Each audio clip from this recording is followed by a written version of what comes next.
ఈరోజు మనము శ్రీల ప్రభుపాదుల వారిచే వచించబడినటువంటి శ్రీమద్ భాగవతంలో తృతీయ స్కందము 8వ అధ్యాయము 8 మరియు 9 శ్లోకాల నుంచి చర్చిస్తుంది.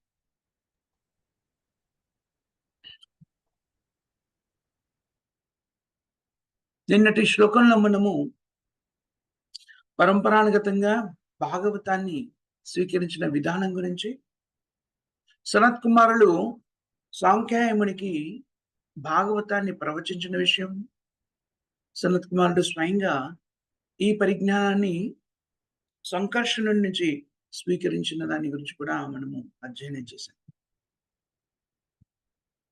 ఇక్కడ సాంఖ్యాయనముని గురించి ప్రస్తావిస్తూ అతను పరమహంసల్లో చాలా ప్రధానుడు, విశుద్ధమైన భక్తుడు అని తెలియజేయడం జరిగింది. ఆయన సాంఖ్యాయనముని భగవద్విభూతుల్ని భాగవత రూపంలో వర్ణించినప్పుడు ఇక్కడ మైత్రేయుని కదా సంభాషిస్తున్నాడు. అతని గురువు ఎవరు? మైత్రేయుని యొక్క గురువు పరాశరుడు. పరాశరుడు మరియు బృహస్పతి ఇరువురు కూడాను దాన్ని శ్రవణం చేసినట్టుగా ఇక్కడ చెప్పబడుతుంది. శ్రీమద్ భాగవతం కూడా ఎలా పరంపరానుగతంగా దీన్ని అందించడం జరిగింది అనేటువంటిది ఇక్కడ మరోసారి ధృవీకరించండి.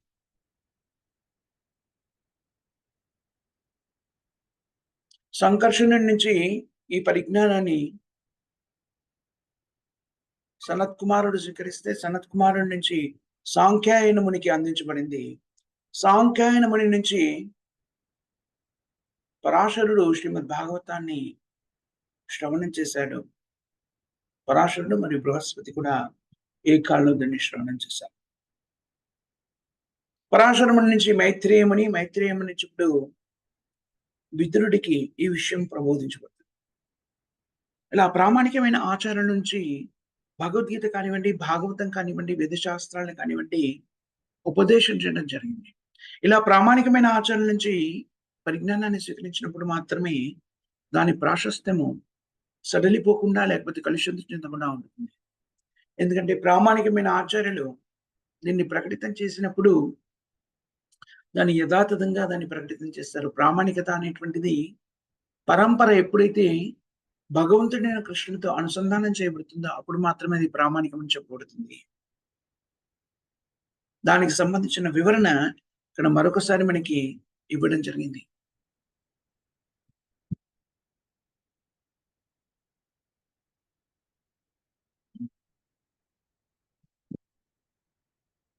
పులస్త్యమునిచే ఉపదేశితుడైన పరాశరముని.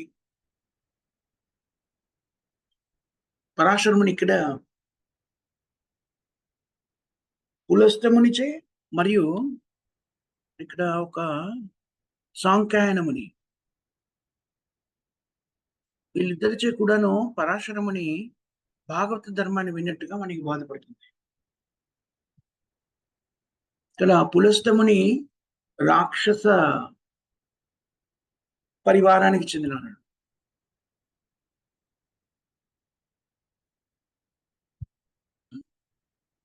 పులస్త్య నామధేయుడైనటువంటి వ్యక్తి దానవ వంశానికి చెందినటువంటి వాళ్ళందరికీ కూడాను తండ్రి. రావణాసురుడు కూడాను చాలా సందర్భాల్లో తాను పులస్త్య వంశీయుడని గర్వంగా చెప్పుకోవడం మనం రామాయణంలో చూస్తాం.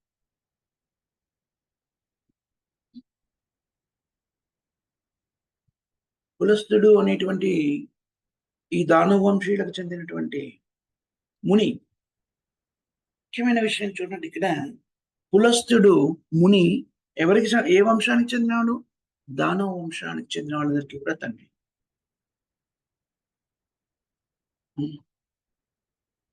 అంటే జాగ్రత్తగా వినండి.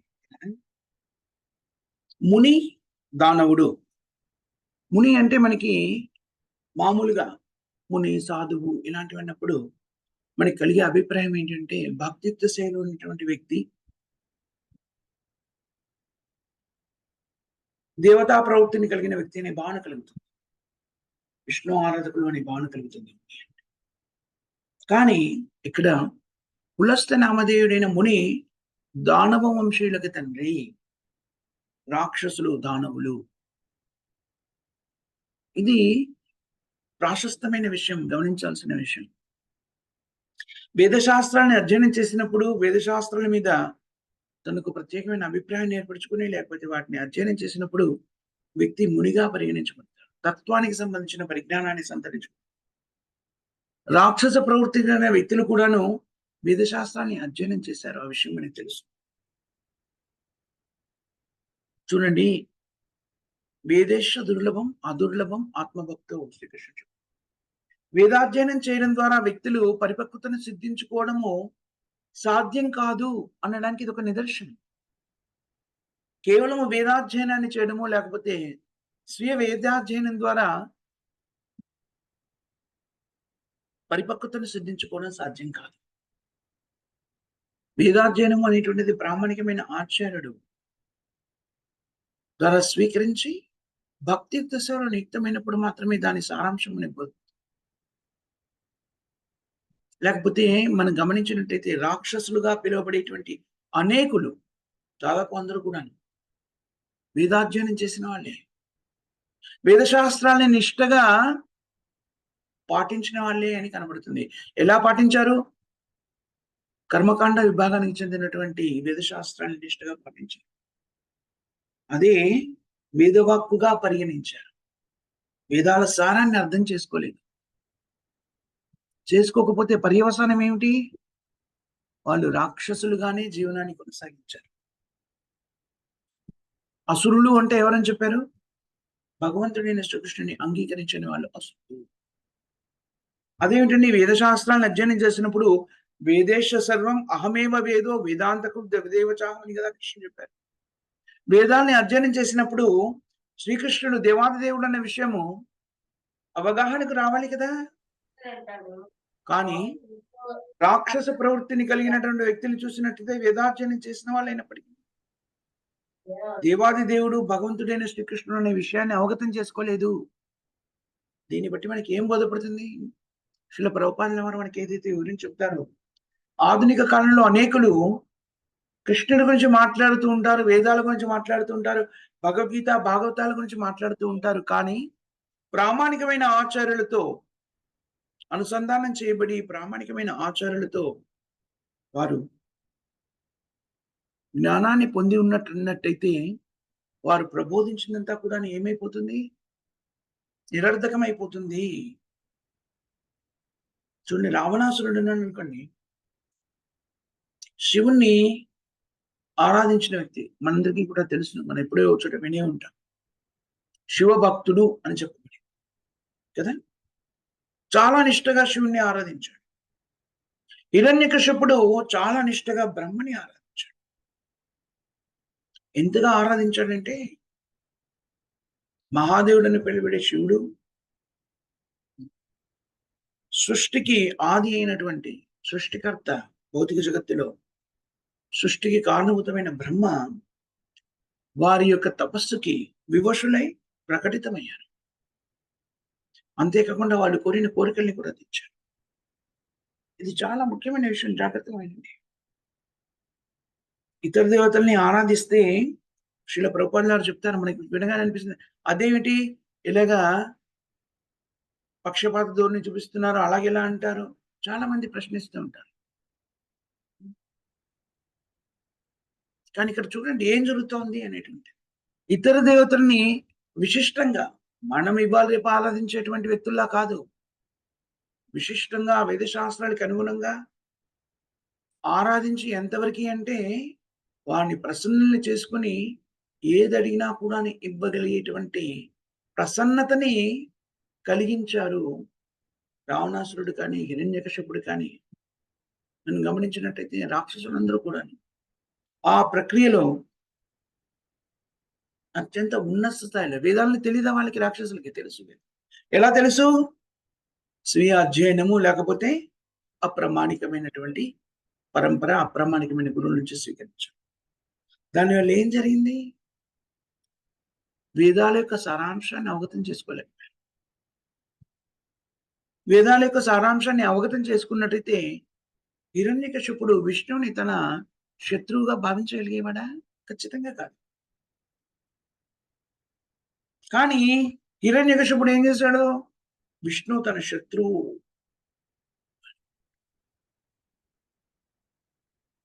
అలాగే కంసుడు, రావణుడు, వీళ్ళందరూ కూడాను వేదాధ్యయనం చేసిన వాళ్ళు. వేదాధ్యాయాన్ని ఇవాళ రేపు చదివిన వ్యక్తులా కాదు. నిగూఢంగా పరిశోధించి దానిలోని విభిన్నమైనటువంటి తత్వాన్ని అవగతం చేసుకొని తద్వారా భౌతికమైన లబ్ధిని పొందాలి అని. రావణాసురుడు కానీ లేకపోతే హిరణ్యకశిపుడు వీళ్ళంతా ఏమనుకున్నారు? చూడండి, బాహ్య రూపంలో చూస్తే వీళ్ళంతా కూడా మృత్యువుని జయించాలని ప్రయత్నం చేస్తున్నట్టుగానే కనబడుతుంది. వాళ్ళు కూడా మేము పొందిన ఈ శరీరాన్ని నశించిపోకుండా కాపాడుకోలేని ప్రయత్నంలోనే నిమగ్నమయ్యారు. అంటే మృత్యువు దరి చేరకుండా ఉండాలి అని ఆకాంక్షించారు. కానీ మృత్యువుని జయించే విధానం అవగతం చేసుకోలేకపోయారు. మృత్యువుని జయించే విధానం ఏమిటి? కృష్ణుడిని శరణాగతి పొందడం ద్వారా మృత్యువు నుంచి బయటపడగలుగుతాం. కానీ స్వీయ అధ్యయనం ద్వారా ఏదైతే పొందాలో, ఎవరికైతే శరణాగతి పొందాలో ఆ వ్యక్తిని శత్రువుగా భావించారు. భగవంతుని శత్రువుగా భావించారు. అందుకనే శ్రీల ప్రభుపాదుల వారు అనేక పర్యాలు చెప్తారు. అప్రామాణికమైనటువంటి వ్యక్తుల దగ్గర నుంచి వేదశాస్త్ర అధ్యయనం చేయకూడదు. బాహ్య రూపంలో చూస్తుంటే, ఆహా! మీరు అలా అంటారేమిటండి? ఆ వ్యక్తి చాలా మహాన్వితుడు, మహత్తు గల వ్యక్తి. గాలిలో ఏంటి భస్మాన్ని సృష్టించగలడు, లేకపోతే శివలింగాల్ని ప్రకటితం ఇలాంటివి ఎన్నెన్నో చెప్తూ ఉంటారు. సో, జాగ్రత్తగా వినండి మరొకసారి. ఇలా ప్రకటింపజేయగలిగిన వాళ్ళెవరు కూడాను రావణాసురుడి కన్నా గొప్ప వ్యక్తులు కాదు. ఎందుకు? రావణాసురుడు కానివ్వండి, ఇతర రాక్షసులు కానివ్వండి, అనేకులు ఎంతటి శక్తిమంతులు అంటే అష్టదిక్పాలకుల్ని తమ ఆధీనంలో ఉంచుకున్నటువంటి శక్తి. రావణాసురుడు ఆ పని చేశాడు. హిరణ్యకశిపుడు ఆ పని చేశాడు. ఆలోచించాడు. అష్టదిక్పాలకుల్ని స్వయంగా ఇంద్రుని తమ ఆధీనంలో ఉంచుకొని భౌతిక ప్రకృతికి నియంతలుగా తమను తాము ప్రకటితం చేసుకున్నటువంటి వ్యక్తులు ఎంత శక్తిమంతులంట. అలాంటి శక్తిమంతుల్ని మనం ఏమని చదువుకుంటాము? రాక్షసులు అని పురాణాల్లో చెప్తుంది. ఎందుకని? భగవంతుడైన శ్రీకృష్ణుడికి, నారాయణుడికి, విష్ణువుకి వ్యతిరేకంగా వాళ్ళు పని చేశారు. లేకపోతే విష్ణువుని, నారాయణుని, కృష్ణుని శత్రువుగా భావించారు. అంటే మనం అనేకుల్ని చూస్తుంటాం. ధార్మికత్వాన్ని కలిగినట్టుగా కనబడుతుంది. కానీ నిజానికి వాళ్ళంతా అసురులు అని చెప్పడానికి ఎలాంటి సందేహం లేదు. శ్రీల ప్రభుపాదుల వారు చెప్తారు. ఎవరైతే కృష్ణగీతాన్ని స్వీకరించలేదో వాళ్ళంతా ఎవరని చెప్పారు? అసుర స్వభావాన్ని కలిగినటువంటి పాషాండులు, పెద్ద నాస్తికులు అని చెప్పారు. చాలా మంది ఉంటారు. అదెలా చెప్తారండి మీరు? కృష్ణుని మాత్రమే ఆరాధిస్తే భక్తి, ఇతర దేవతలందరూ కూడాను జాగ్రత్తగా చూడండి. ఇతర దేవతల్ని ఆరాధిస్తే వ్యక్తులు ఏమయ్యారు? రాక్షసులయ్యారు. అసురులయ్యారు. అసురులని ఆరాధించే వాళ్ళెవరు? దేవతలా? భక్తులా? సామాన్యులు కూడా అసురుల్ని ఆరాధించరు కదా! మరి ఇతర దేవతల్ని ఆరాధిస్తే ఎలాంటి స్థితిని పొందారు? ఇది ఇక్కడ మనకి ప్రస్ఫుటంగా గోచరిస్తుంది. మైత్రేయ ముని తన గురువైనటువంటి పరాశర ముని గురించి ఇక్కడ ప్రస్తావించారు. ఒకానొక సందర్భంలో పరాశర ముని దానవులందరినీ కూడా దహించి నిహతులను చేయటువంటి యజ్ఞాన్ని ఆరంభించారు. పరాశర ముని చాలా శక్తివంతుడు. వ్యాస మహాముని యొక్క తండ్రి పరాశర ముని. పరాశర ముని ఆ కార్యక్రమానికి ఎందుకు ఉపక్రమించారని చెప్పబడింది? పరాశర ముని తండ్రి దానవులలో ఒకరి చేత సంహరించబడ్డాడు, మృంగివేయబడ్డాడు. అందుకని ఆవేశపూరితుడైన పరాశర ముని తన శక్తి ద్వారా ఒక యజ్ఞాన్ని నిర్వర్తించి రాక్షసులందరినీ సంహరించారు. చూడండి, భౌతిక జగత్తులో ఏర్పడేటువంటి స్థితులన్నీ కూడాను కృష్ణుడి అనుజ్ఞచే ఏర్పడబడతాయి కదా! కృష్ణుడి యొక్క ఇచ్చ ఏమిటి? భౌతిక జగత్తులో జీవులందరూ కూడా వారి వారి కోరికలను తీర్చుకోవడానికి దీన్ని ప్రకటితం చేశారు. స్వచ్ఛందంగా వారు దాని నుంచి విరమించుకొని భగవంతుని సేవలో నిత్యం కావాలని ప్రబోధించడం ఉత్తమమైనది. కానీ ఆ స్థితి లేకుండా నిరోధించడము అనేటువంటిది ప్రకృతి విరుద్ధంగా పరిగణించబడింది. అందుకని దానవులందరినీ దహించి వేయాలనేటువంటి పరాశర ముని యొక్క ఆకాంక్ష ప్రకృతి సమతుల్యానికి భంగం కలిగించేలా ఉంది. అందుకని వశిష్ఠముని ఆ యజ్ఞస్థలానికి అర్థించి, ఇది ఘోర కార్యము, దీన్ని ఆపేయండి అని పరాశరుని అర్థించారు. పరాశరముని చెప్పుకున్నాం కదా, విశిష్టమైన శక్తులు కలిగినటువంటి ముని. వశిష్ఠుడి లాంటి ఉన్నత ముని,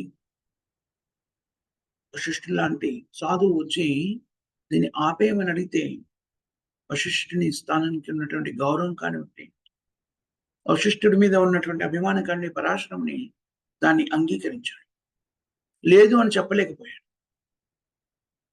ఆ విధంగా దానవులందరినీ సంహరించాలి అనేటువంటి యజ్ఞాన్ని పరాశరముని ఆపివేశాడు. అది తెలుసుకొని దానవులకి తండ్రి పులస్తనామదేవుడు కదా, అతను పరాశరముని దగ్గరకు వచ్చి క్షమాగుణము అనేటువంటి బ్రాహ్మణుల లక్షణం చూడండి. ఇక్కడ పులస్తుడు రాక్షసులకు తండ్రి, కానీ వేదశాస్త్రాల నియమాలు తెలిసిన వ్యక్తి. బ్రాహ్మణ లక్షణాల గురించి కొనియాడు. బ్రాహ్మణ లక్షణాలు క్షమ. అందుకని ఏమని చెప్తున్నాడు? భవిష్యత్తులో గొప్ప పురాణ వక్త అవుతావు నువ్వు అని వరాన్ని వసంగాడు. ఎంతటి శక్తిమంతులు అంటే రాక్షసులు వరాల్ని కూడా వసంగగలిగేట.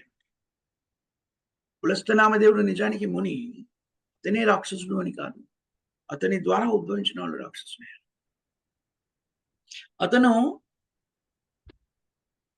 పరాశరమునికి ఈ వరాన్ని వసంగాడు.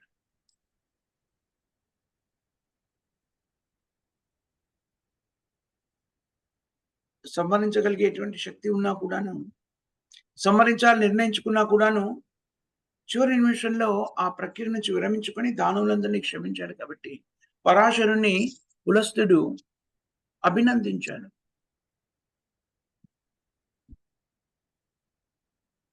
పరాశరుడు ఆపడానికి కూడాను చూడండి, ఒక్కోసారి మనము ఆవేశంలో కార్యం చేయడానికి వెళ్ళిపోతుంటాం. కానీ సమతుల్యతని కలిగినటువంటి వ్యక్తులు ఎవరైతే ఉంటారో, భక్తులు ఎవరైతే ఉంటారో, వాళ్ళు ఆ వ్యక్తులతో కొంత సంభాషించినప్పుడు ఆవేశము చల్లబడినప్పుడు వాళ్ళు మళ్ళీ ఆలోచిస్తారు. అలాగే పరాశరముని వ్యక్తిగతంగా ఎన్నో సుగుణాలు ఉన్నటువంటి వ్యక్తి, ముని. కాబట్టి ఆవేశంలో తాను తీసుకున్న నిర్ణయము సరికాదేమో అని తెలియజెప్పినప్పుడు ఆలోచించాడు. మానవులు, జంతువులు, రకాలైనటువంటి అనేక రకమైన జీవుల్ని మింగివేయడానికి దానవులు అనేటువంటి వాళ్ళు సృష్టించబడ్డారు. వాళ్ళ కార్యక్రమం అదే. అలాంటప్పుడు వాళ్ళని సంహరించడము అనే ప్రక్రియలో నిమగ్నమయ్యి నా బ్రాహ్మణ లక్షణాలను ఎందుకు నేను కోల్పోవాలి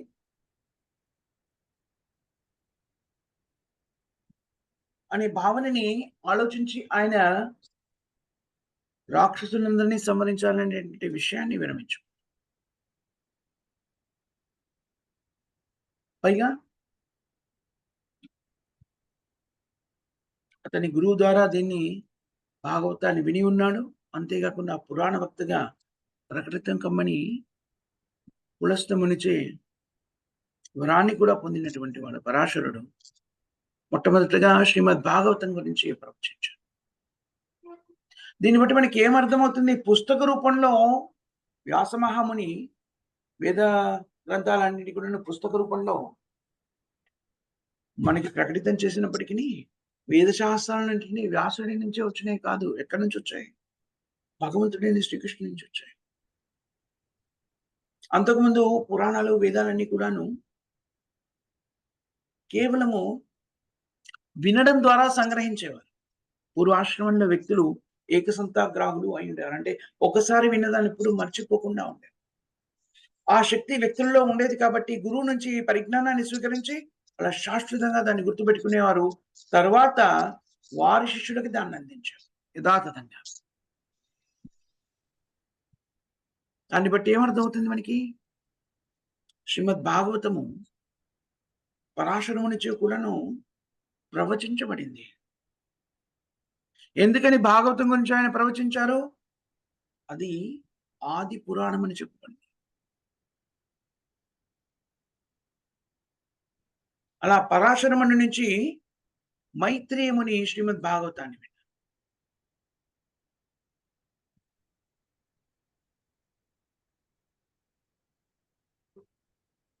దాన్ని మైత్రేయుడు యథాతథంగా ఎక్కడి నుంచి విన్నాడు ఆయన? పరాశరముని నుంచి విన్నాడు. మరొక చోట సూచనలకు సంబంధించి స్వయంగా శ్రీకృష్ణుడితే సూచనలు కూడా స్వీకరించాడు. ఎప్పుడు? శ్రీకృష్ణుడు ఈ భౌతిక జగత్తు నుంచి అంతర్ధానమయ్యే సమయంలో అక్కడ మనకి ఎవరెవరు ఉన్నారని చెప్పుకున్నాము? మైత్రేయుడు అక్కడే కదా శ్రీకృష్ణుడి నుంచి కొన్ని సూచనలు విన్నారు. కానీ ఉద్ధవుడితో పాటు అక్కడ మైత్రేయుడు కూడా ఉన్నాడు. శ్రీకృష్ణుడి నుంచి సూచనలు విన్నాడు. కానీ ఇక్కడ ఏమని చెప్పబడింది? మైత్రేయముని ప్రామాణికంగా శ్రీమద్ భాగవతాన్ని పరశురాముడి దగ్గర నుంచి కూడా విన్నారు. పరాశరముని నుంచి కూడా విన్నారు. దాన్ని ఎలాగైతే విన్నారో తన గురువు ద్వారా దాన్ని యథాతథంగా విదురునికి ప్రకటితం చేయాలని నిర్ణయించుకున్నాడు. అలా శ్రీమద్ భాగవతాన్ని వినడానికి కావలసిన ప్రాథమిక అర్హత విదురునికి కూడా ఉంది అని మైత్రేయునికి తెలుసు, గ్రహించాడు. దానికి ముఖ్య కారణం ఏంటి? వినమ్రతతో కూడినటువంటి విదురుని ప్రవర్తన, భగవంతుడైన శ్రీకృష్ణుడికి సంబంధించిన గుణగణాన్ని వినాలనేటువంటి అమితాసక్తి, శ్రద్ధ, ఉన్నతులైన వారి నుంచి స్వీకరించిన ఉపదేశాన్ని అనుసరించాలి అనేటువంటి నైజాన్ని కలిగి ఉన్నటువంటి వ్యక్తి. అందుకనే విదురుడు శ్రీమద్ భాగవతాన్ని శ్రవణం చేయడానికి కావలసిన అన్ని అర్హతలు కలిగిన వాడు అని మైత్రేయముని అభివర్ణిస్తున్నాడు. చూడండి, మైత్రేయముని భక్తుడు, విదురుడు కూడా భక్తుడు. ఆ విషయం మైత్రేయమునికి కూడా తెలుసు. అందుకని నిజమైన గురువు ఎప్పుడు కూడాను ఏ భావనతో తన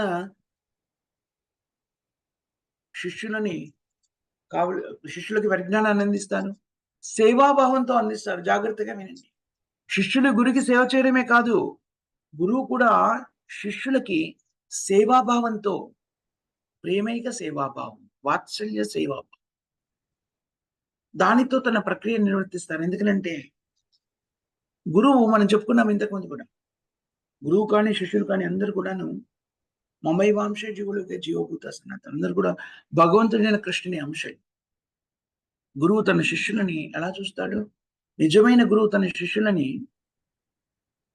భగవంతుని యొక్క అంశాలుగా గ్రహించి తనకు భగవంతుని ఇవ్వబడినటువంటి గొప్ప అవకాశంగా భావిస్తాడు మన శిష్యులుగా.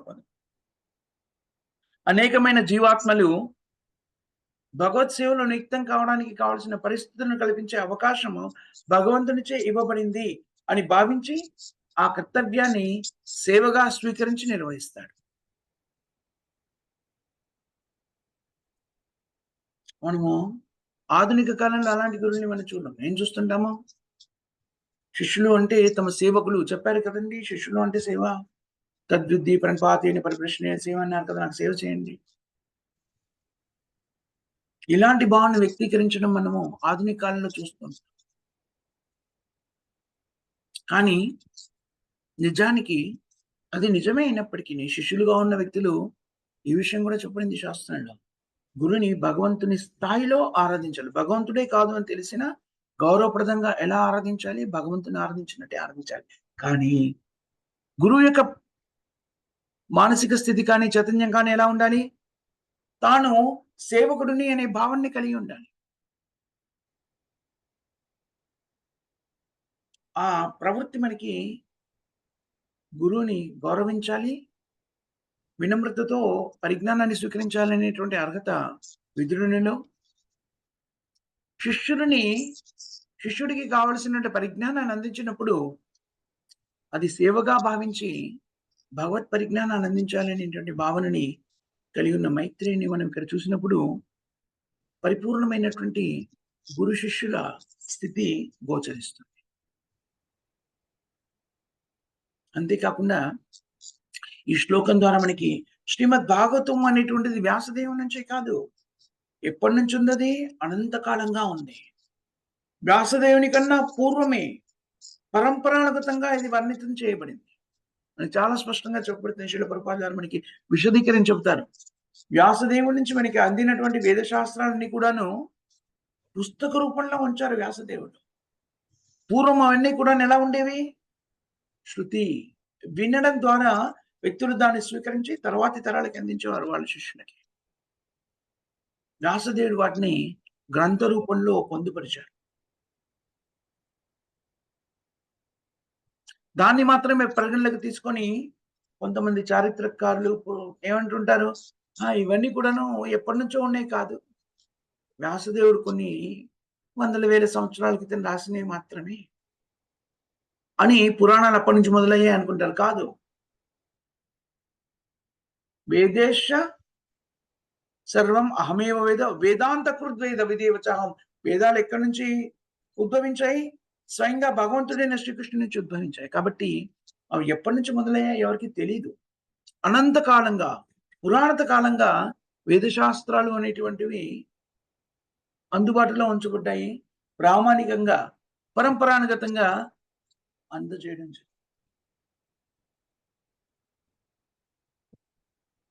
దాన్ని బట్టి పురాణాలు ఎప్పటి నుంచి వచ్చాయి, వేదశాస్త్రాలు ఎప్పటి నుంచి వచ్చాయని భౌతికమైన లెక్కలతో దాన్ని గుణించే ప్రయత్నం చేయడం అనేటువంటిది నిష్ప్రయోజనమైనటువంటిది. దానికి లౌకికులు, తాత్విక కల్పనావాదులు మాత్రమే ఈ చారిత్రక గణనాల్ని పరిగణలోకి తీసుకునే ప్రయత్నం చేస్తారు. కానీ పురాణాల యొక్క ఆద్యాన్ని గణించడము భౌతిక లెక్కలతో గణించడం సాధ్యమయ్యే విషయం కాదు.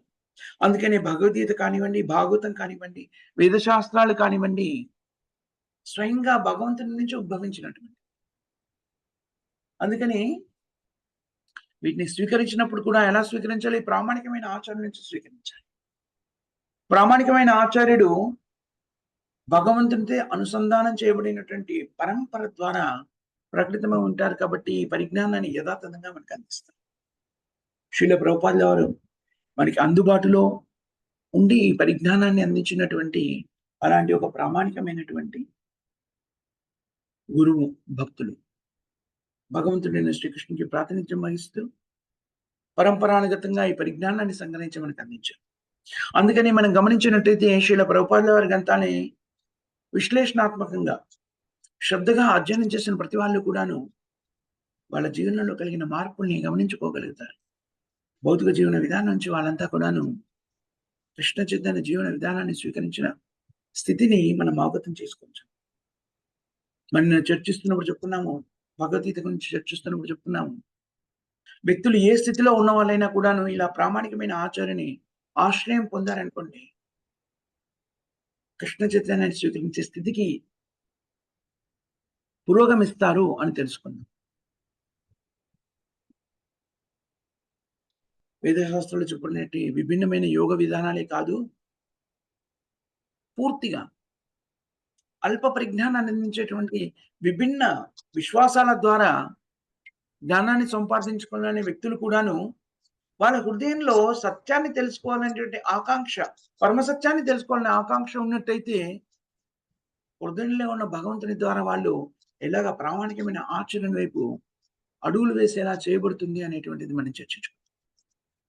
అందుకని శ్రీల ప్రభుపాదుల వారు దీన్ని ప్రబోధించినప్పుడు చాలా మంది శ్రీల ప్రభుపాదుల వారు స్వయంగా నేను కృపను ప్రసాదించాలని తెలియజేస్తారు కూడా. అది సత్యం కూడాను. అందరికీ కూడా, జగత్తులో వ్యక్తులందరికీ కూడా కృపని ప్రసాదించారు శ్రీల ప్రభుపాదుల వారు. దాన్ని స్వీకరించినటువంటి వ్యక్తులు శ్రద్ధతో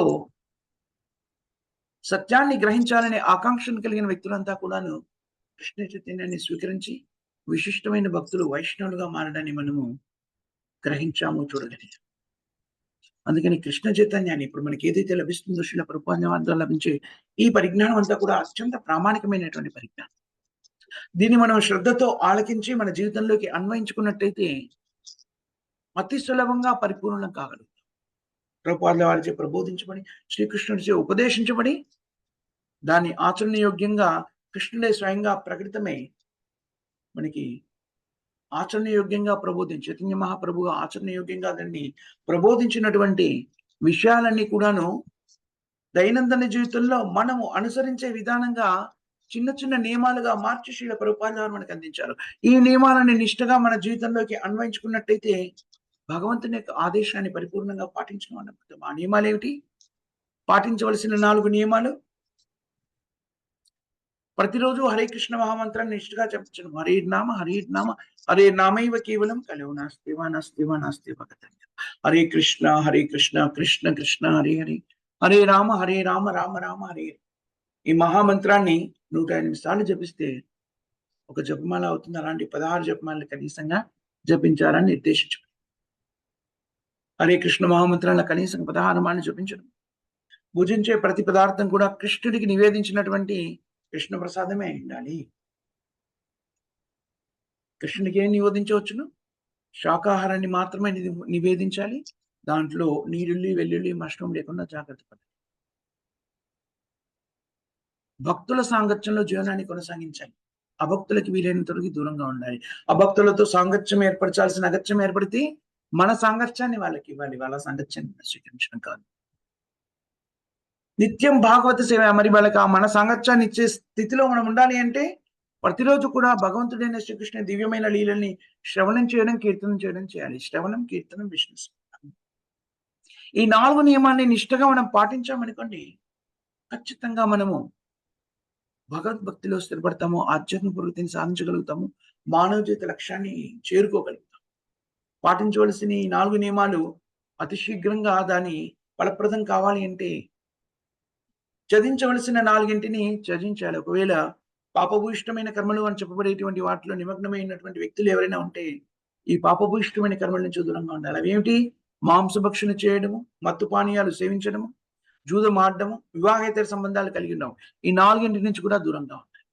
చేయవలసిన 4 నిష్ఠగా చేసినట్టయితే చేయకూడని వాటిలో 2 తొలగిపోతాయని మనం చెప్పుకున్నాం. మాంసభక్షణ చేయడము, మత్తు పానీయాలు సేవించడం. మత్తు పానీయాల్లో కాఫీ, టీలు కూడాను చేర్చబడ్డాయి. అందుకని వాటికి కూడా బానిసలు కావు, వాటిని కూడా సేవించకూడదు. చేయవలసిన 4 చేస్తే చేయకూడదు 2 తొలగిపోతాయి. మిగిలిన ఏంటి? జూదం ఆడటము, వివాహేతర సంబంధాలు కలిగి. ఎప్పుడైతే మనం చేయవలసిన 4 కార్యక్రమాలు నిమగ్నం అవుతామో మిగిలిన ఈ 2 కూడాను మెల్లమెల్లిగా వ్యక్తుల నుంచి దూరం అయిపోతాయి. ఒకవేళ మీరు ఉన్నట్టయితే, ఎవరిలోనైనా ఉన్నట్టయితే, అప్పుడు మనం పరిపూర్ణమైనటువంటి కృష్ణ చైతన్యంలో నిమగ్నమైన వాళ్ళం అవుతాము. మానవ జీవిత లక్ష్యాన్ని అధిరోహించగలుగుతాము. ఈ జీవనమే చిట్ట చివరి జీవనం అవుతుంది, భౌతిక జీవనం అవుతుంది. మనం శాశ్వతత్వాన్ని పొందగలుగుతాము, భగవద్ధామాన్ని చేరుకోగలుగుతాము, భగవద్భక్తిలో స్థిరపడాలి. ఇది మాత్రమే మనం అన్ని రకాల క్లేశాల నుంచి బయటపడడానికి ఉన్నటువంటి మార్గము. అందుకని ఎలాంటి సంశయము లేకుండా అసంశయో మహాబాహు కృష్ణుడు చెప్తాడు అర్జునుడికి, అన్ని సంశయాన్ని వదిలేసి ఓ అర్జున మహాబాహ దీన్ని స్వీకరించు అని చెప్తారు. అలాగే మనం కూడాను అర్జునుడి ద్వారా నిజానికి కృష్ణుడు మనందరికి కూడా ప్రబోధించాడు అని మనకు తెలుసు. అందుకని అన్ని రకాల సంశయాన్ని తొలగించి పరిపూర్ణమైన విశ్వాసంతో దీన్ని మనం స్వీకరించాలి. ఇది మనం సంగ్రహించవలసిన ముఖ్యమైన సారాంశము ఈనాటి శ్లోకంలో. ఇక్కడ మనం ఆ పెద్ద మాతాజీ సంప్రదిస్తాం. ఎవరికి ఏమైనా క్వశ్చన్స్ కానీ, కామెంట్స్ కానీ, కరెక్షన్స్? హరే కృష్ణ హరే కృష్ణ మాత దండోత్ ప్రణామం ప్రభుజీ. ఈ రోజు దండోత్ ప్రణామాలు ప్రభుజీ. హరే కృష్ణ ప్రభుజీ, ఒక చిన్న ప్రశ్న చెప్పాలి ప్రభుజీ. చెప్పండి ప్రభు. హరే కృష్ణ. మార్కండేయుడు శివుణ్ణి పూజించి కృతజ్ఞుడు అయ్యాడా ప్రభు? మార్కండేయుడు శివుణ్ణి పూజించి కృతజ్ఞుడు అయ్యాడా అని, సక్సెస్ అయ్యారా అని వారు మార్కండేయ ముని కింద. అయినట్టుగానే నేను విన్నాను ప్రభుజీ. నాకు డీటెయిల్స్ కంప్లీట్‌గా తెలీదు. ఓకే ప్రభు. అంటే ఎక్కువగా మనం వేరే దేవతలు పూజించిన వాళ్ళు ఎవరు సక్సెస్ అయినట్టు మనకు కనిపించలేదు కదా ఎక్కడ కూడా ప్రభు. ఈయన ఒక అవును. ఆయన కొంచెం అనిపిస్తుందేమో అని చెప్పి అడిగాను ప్రభు. అది సమస్య క్లియర్ చేసుకోండి. చూడండి ఇతర దేవతల్ని విశిష్టమైనటువంటి అభిమానంతో ఆరాధించేవాళ్ళు. భౌతికమైన కోరికలు లేకుండా ఆరాధించేవాళ్ళు. ఆ విశిష్టమైన ఇతర దేవతల యొక్క కృపను పొందినప్పుడు వాళ్ళు విష్ణు భక్తులైనట్టుగా మనకి గోచరిస్తుంది. ఎందుకనంటే శివుణ్ణి భౌతికమైన కోరికలు లేకుండా విశిష్టతతో ఆరాధించినప్పుడు శివుడు ఏం చేస్తారు? ఆయన తన ప్రభువైనటువంటి విష్ణువు దగ్గరికి తీసుకెళ్తున్నట్టుగా మనకి గోచరిస్తుంది. హ్మ్. నాకు మార్కండేయ ముని గురించి ఎక్కువగా డీటెయిల్స్ తెలీదు ప్రభుజీ. ఒకసారి నేను చూసి మళ్ళీ నేను మీకు చెప్తాను. అలాగని ఒకవేళ శివుణ్ణి భౌతికమైన కోరికలు లేకుండా ఆరాధించిన వాళ్ళు ఖచ్చితంగాను సఫలీకృతులైనట్టుగానే మనకి పురాణాల్లో తెలుస్తుంది. కానీ చాలా మంది వ్యక్తులు ఇతర దేవతల్ని ఆరాధించడానికి మూల కారణం ఏదై ఉంటుంది? భౌతికమైన వాంఛల్ని తీర్చుకోవడమే వాళ్ళ ముఖ్య లక్షణం అయి ఉంటుంది.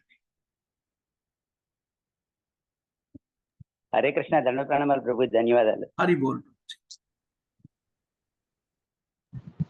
ప్రభుజీ హరే కృష్ణ. ప్రభుజీ హరి బోల్ మాతాజీ. ప్రభుజీ ఇంద్రుడిని ఎవరు ఆధీనంలో ఉంచుకుంటారు ప్రభుజీ? అంటే హిరణ్యకశిపుడు ఉంచుకుంటారా?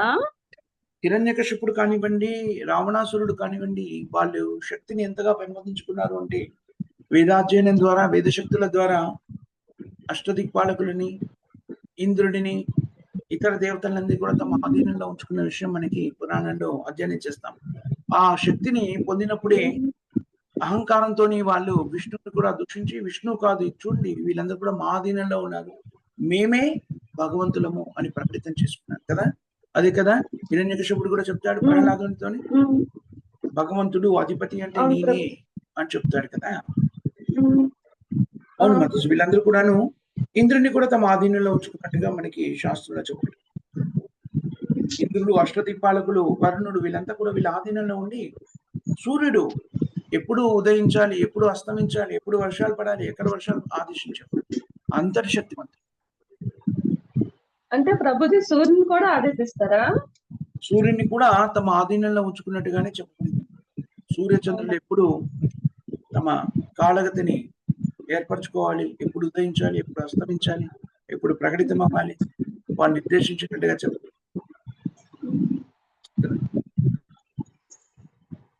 థ్యాంక్ యూ ప్రభు. హరి బోల్. అందుకని ఈ రాక్షసులు అనే వాళ్ళు సామాన్యమైన వాళ్ళు కాదు, అత్యంత శక్తిమంతులు. ఎంత శక్తిమంతులు అంటే ఆ శక్తిని కూడా వేదాలని అధ్యయనం చేయడం ద్వారానే పొందారు. కానీ సారాంశాన్ని అవగతం చేసుకోవాలి. ఇది మనం సంగ్రహించాల్సిన విషయం. నరేంద్ర ప్రభు మీరేదో చెప్పే ప్రయత్నం చేస్తున్నారా? హరే కృష్ణ ప్రభుజీ. హరి బోల్. సంకర్షణ నుంచి సనందనాథులు విన్నారు కదా ప్రభుజీ. Yes. పారంపర్య చెప్పు ప్రభుజీ. భాగవతం మనకి ఏమని చెప్పారు? సనత్ కుమారుడు సంకర్షణ నుంచి విన్నాడు. సనత్ కుమారుడి నుంచి ఎవరు విన్నారు? సాంఖ్యాయన ముని. సాంఖ్యాయన ముని విన్నారు. సాంఖ్యాయన ముని నుంచి మనకి పరాశరముని, బృహస్పతి.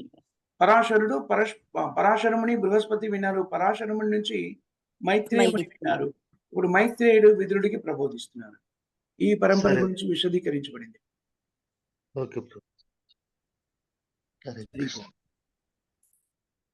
ఇంకెవరు కూడా ఏదో చెప్పే ప్రయత్నం చేస్తారా మాతాజీ? హరే కృష్ణ ప్రభుజీ. ఈ రోజు చరిత మాతాజీ బర్త్డే ప్రభుజీ. హరిబో. అవును కదా, వైష్ణవులందరూ కూడాను ఈరోజు చరిత మాతాజీ బర్త్డే. హరే కృష్ణ. చరిత మాతాజీ ఉన్నారా? చరిత మాతాజీ. హరే కృష్ణ ప్రభుజీ. దండవత్ ప్రణామం. హరే కృష్ణ మాతాజీ. మీకు కృష్ణ చైతన్య జన్మదిన శుభాకాంక్షలు మాతాజీ. Thank you Prabhuji. మీరు కృష్ణ చైతన్యంలో దినంగా అభివృద్ధి చెందాలని, మీ మనోభిష్టలని కూడా కృష్ణ చైతన్యంతో అనుసంధానం కావాలని మనస్ఫూర్తిగా కోరుకుంటున్నాను మాతాజీ. భక్తులందరూ కూడా ఆమెను ఆశీర్వదించవలసిందిగా విజ్ఞప్తి. పావని మాతాజీ, మీరేమైనా బర్త్డే సాంగ్ పాడతారా మాతాజీకి? Krishna conscious happy birthday Charitha Mataji. Thank you Mataji. Thank you Punyavathi Mataji. చక్కగా మీ సేవలో మీరు నియుక్తమైనారు. మీకు కూడా ధన్యవాదాలు. All glories to Srila Prabhupada Prabhu. Hari Bol. Pavani Mataji, మీరు బర్త్డే సాంగ్ పాడగలరా? నేను ప్రజెంట్ చేయమంటారా? మీకు కన్వీనియంట్ గా ఉందా? ప్రభుజీ ఆ చూడాలి మాతాజీ, చూస్తాను. Hare Krishna Mataji, Krishna concept happy birthday Mataji, Charita thank Mataji. You Mataji. Hare Krishna Mataji, జన్మదిన శుభాకాంక్షలు. హరే కృష్ణ ప్రభుజీ. హరి శుభాకాంక్షలు.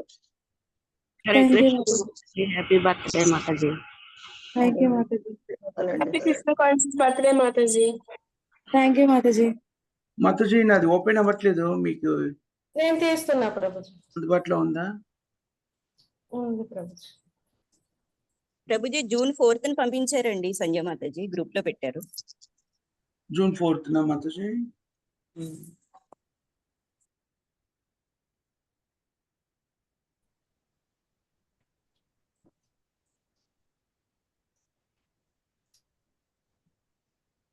ప్రభుజీ ఓపెన్ అయింది, నేను షేర్ చేస్తున్నా. Thank you.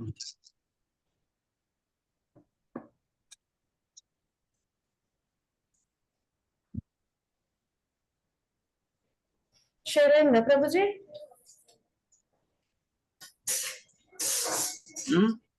షేర్ అయిందా? అయింది Mataji. Okay Prabhuji. Hare Krishna To you. Hare Hare Krishna Krishna to you. Hare Krishna to you. Dear Charita Mataji. Hare Krishna to you. May Krishna bless you. May Radharani bless you. Bless you. Hare Hare Krishna to you. Jagannath Bless you. bless you. Subhadramai bless you. Hare Krishna to you. Narasimha bless you. Prahlad Bless bless you. you. May Surya Sai bless you. to you. May Ganga bless you. May May Ganga bless you. May Prabhupada bless you. Hare Krishna Krishna to you. Happy Krishna conscious birthday, Cheta. Birthday Mataji, Charita Mataji. Happy birthday, Charita Mataji. Happy Krishna conscious birthdays to you. Happy birthday, Cheta Mataji. Hare Krishna. Happy birthday Krishna Mataji. Happy birthday Mataji. Happy Krishna conscious birthday Charitha Mataji. Happy birthday Charitha Mataji, Krishna conscious. Happy birthday Mataji, పుట్టినరోజు శుభాకాంక్షలు Mataji. Hari Hari Bol. Thank you, Matajis and Prabhujis. ఈరోజు ప్రేమతోని ఈరోజు కార్యక్రమాల గురించి మనం ఒకసారి చెప్పుకుంటాం కదా. 7:30 హిందీలో భగవద్గీత నుంచి చర్చిస్తాము. 10:30కి జపయజ్ఞ కార్యక్రమం ఉంటుంది. 10:30 నుంచి 11, 11 నుంచి 11:30కి మళ్ళీ శ్రీల ప్రభుపాద గ్రంథాల నుంచి, చిన్న పుస్తకాల నుంచి చర్చించడము, విశ్లేషణాత్మక అధ్యయనము, చర్చ జరుగుతుంది. దాని తర్వాత మళ్ళీ సాయంత్రము 5:30 నుంచి 6 వరకు జపయజ్ఞ కార్యక్రమం, 6 నుంచి 7 వరకు తెలుగులో భగవద్గీత నుంచి చర్చించడం జరుగుతుంది. భక్తులంతా కూడాను ఈనాటి ఈ ఆధ్యాత్మిక కార్యక్రమాల్లో భాగస్తులై రోజంతా కూడా కృష్ణ చైతన్యంతో గడపాల్సిందిగా విజ్ఞప్తి. హరి కృష్ణ మాతాజీ. ప్రేమతోని ఎవరు చెప్తారు? హరే కృష్ణ ప్రభుజీ. ప్రణామం. హరే కృష్ణ. జగద్గురు శ్రీల ప్రభుపాద్ కి జై. హరినామ సంకీర్తన్ కి రామాచార్య హరిదాస్ ఠాకూర్ కి రామవైట్ భక్తవృంద కి గ్రంథరాజ్ శ్రీమద్ భాగవతం కి भगवद गीता की राम प्रभु जी की हरे कृष्णा प्रभु जी धन्यवाद प्रणाम। हरे कृष्ण। दुपल्ला माता जी की जय। अमृत भक्त वृंद की जय। और विष्णु शील Prabhupada. Thank you very much Mataji సం ప్రభుజీ. శీల ప్రభుపాద గారి గ్రంథాన్ని చర్చించే అవకాశం కల్పించారు. మీ అందరికి కూడా హృదయపూర్వక కృతజ్ఞతలు, ధన్యవాదాలు. हरे कृष्ण प्रभु जी दंडवत प्रणाम। हरे कृष्ण। हरे कृष्ण प्रभु जी दंडवत प्रणाम। हरि हरि। हरे कृष्ण प्रभु जी दंडवत प्रणाम। हरे దండవత్ ప్రణామం. दंडवत कृष्ण प्रभु जी दंडवत प्रणाम। हरे कृष्ण।